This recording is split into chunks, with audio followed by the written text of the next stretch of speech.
Tronchet, bonjour. Bonjour. C'est vraiment une grande chance en fait de vous avoir à Tram-la-Bulle en Suisse.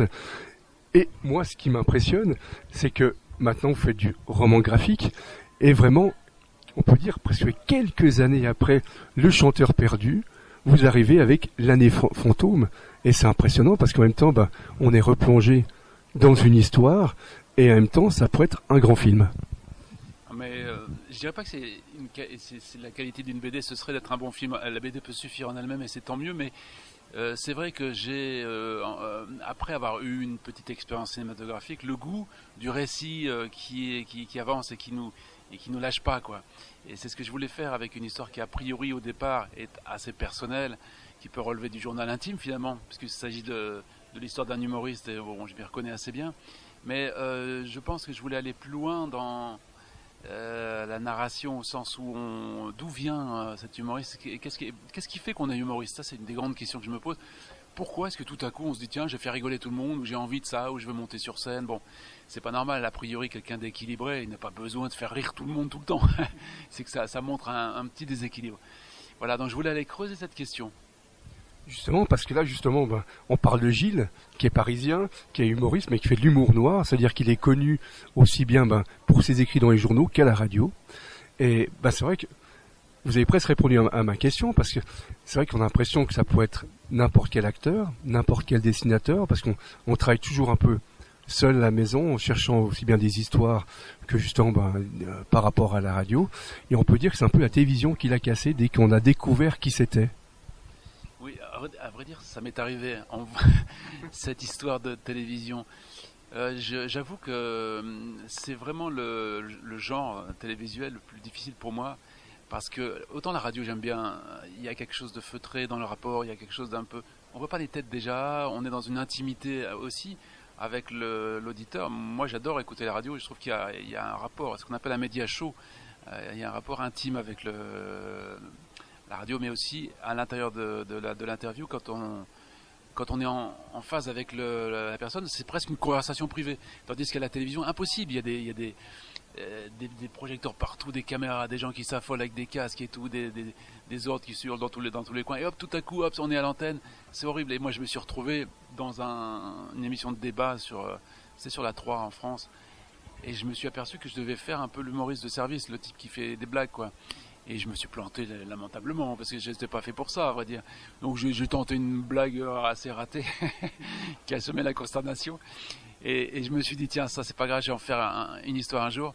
Et voilà, le jour est venu et j'ai raconté ce moment de grande solitude, où on se retrouve avec notre pauvre blague ratée.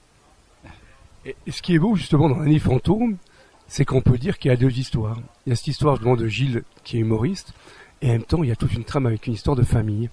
Et c'est vrai que Gilles a perdu son papa très tôt, et en même temps il y a toute une histoire de famille qui va se reconstruire par rapport à ça grâce aux albums photos.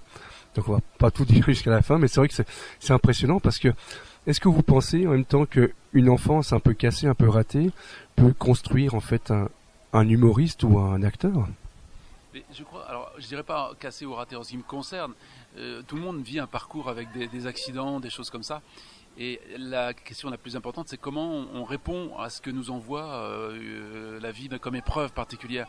Et la réponse de l'humoriste est pas mal quand même, parce qu'elle est de transformer des petits éléments un peu de tragédie, on va dire, en de la comédie. Moi, ça a toujours été mon travail depuis le début, le plaisir de transformer une matière a priori douloureuse ou dangereuse ou qui met mal à l'aise. J'ai souvent utilisé ce genre de thème et réussir à retourner ça en un sujet de comédie, ça c'est bien parce qu'il y a une espèce de transmutation qui fait que les choses sont rendues supportables par l'humour.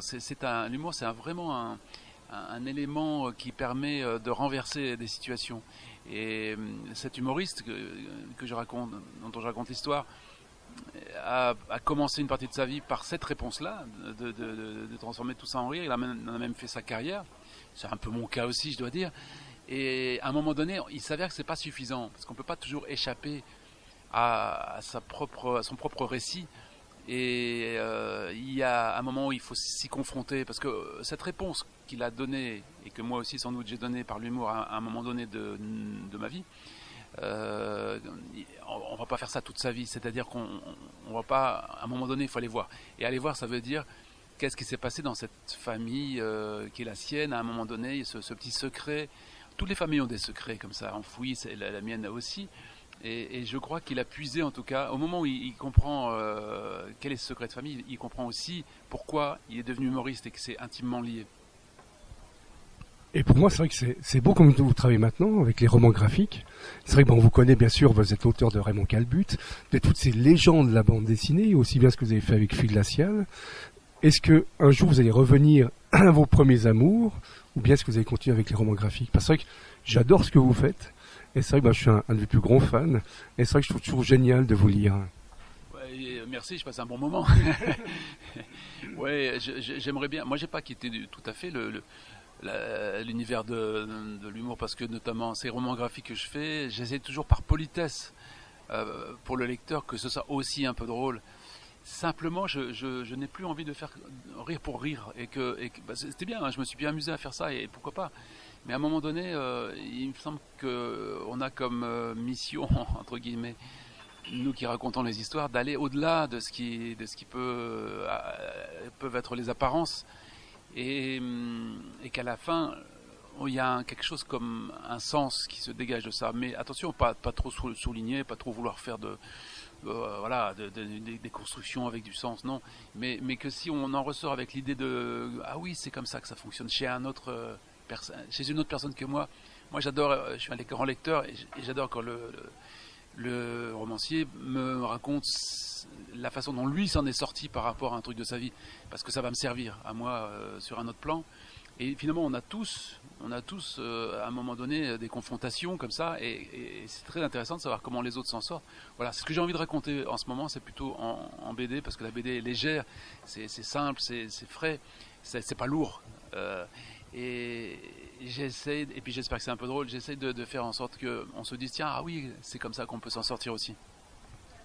Et ma dernière question, je sais que votre album vient de sortir, justement, devant l'année fantôme.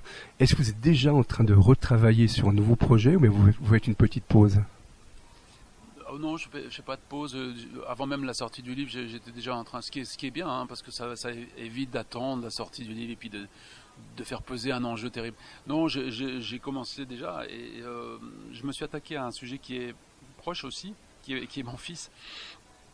Je raconte sa vie avec moi entre 4 et 8 ans dans un album qui va sortir bientôt et qui s'appelle Ton père ce héros.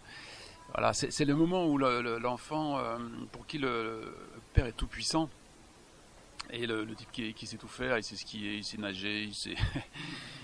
voilà, et puis tout à coup, bon, je sais pas, vers 8-9 ans, il se dit, ah, pas tant que ça finalement, pas si bon que ça au foot notamment. Et j'aime bien cette idée que dans l'esprit de l'enfant, il y a un peu de cette statue qui se fissure. Et moi, je l'ai vécu comme ça aussi, et je crois que c'est bien. Le summum de la statue qui s'effondre, c'est évidemment l'adolescence, où là, elle ne s'effondre pas, il envoie tout bouler. Et ça, c'est bien aussi, c'est nécessaire pour lui. Voilà, c'est ce que j'avais envie de raconter, parce que tout le monde, ayant eu des enfants, est forcément passé par ce stade-là, et tous ces stades que je raconte. J'espère que je le fais de façon là vraiment drôle, avec plein d'anecdotes vécues, qui mettent en scène ce rapport très particulier entre un père et son fils. Je trouve assez spécial. Tous les rapports sont particuliers, fille, mère et compagnie, mais moi j'ai vécu celui-là, père-fils, et j'ai vu dans quelle mesure ce garçon, finalement, moi n'ayant pas eu de père, j'ai essayé de lui faire une enfance parfaite avec le père que je n'ai jamais eu, et ça c'est pas très sain non plus. Didier Tronchet, je vous remercie beaucoup d'avoir passé un moment avec nous, c'était magique.